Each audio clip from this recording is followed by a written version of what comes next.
قومی تہوار 15 اگست کو منایا جاتا ہے اور دوسرا قومی تہوار 26 جنوری کو۔ 15 اگست کو ہم قومی تہوار کے دن کیوں قرار دیتے ہیں؟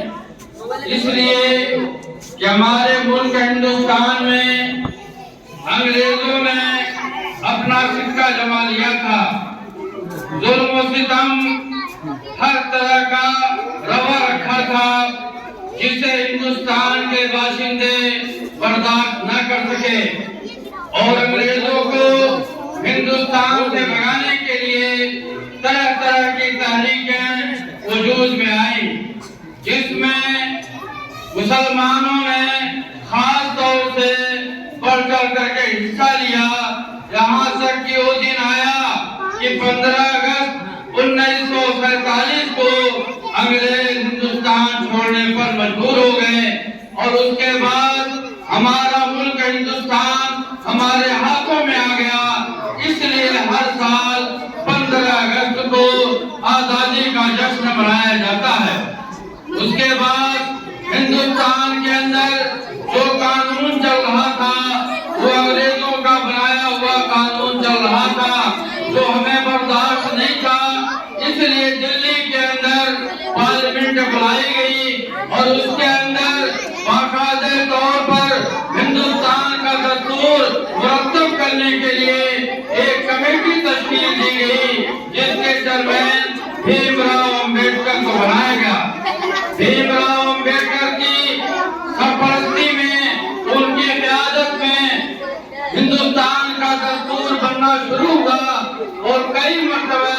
پارلیمنٹ کے اندر اس دستور کو پیش کیا گیا۔ کچھ نہ کچھ اس کے اندر خامیاں تھیں جسے رد کر دیا گیا۔ بالآخر 26 جنوری 1950 کو ہمارے ملک کا آئین، ہمارے ملک کا دستور جو جمہوری دستور تھا، وہ مرتب ہو کر کے پارلیمنٹ کے پاس ہو کر کے ہندوستان پہ نافذ کیا گیا، اور ہمارا بنایا ہوا قانون ہمارے ملک میں 26 جنوری 1950 کو نافذ ہوا۔ اسی لیے ہر سال ہم 26 جنوری کو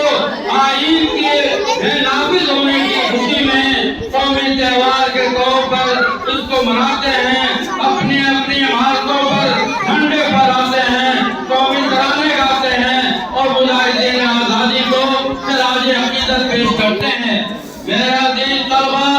آپ جانتے ہوں گے کہ 15 اگست کو ہمارے ملک ہندوستان کے اندر جھنڈا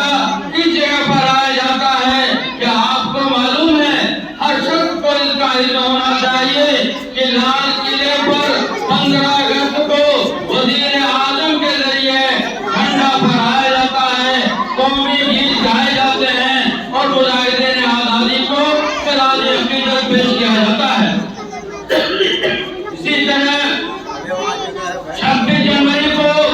انڈیا گیٹ کے پاس قومی پرچم لہرایا جاتا ہے، اور اس کو لہرانے کے لیے صدر جمہوریہ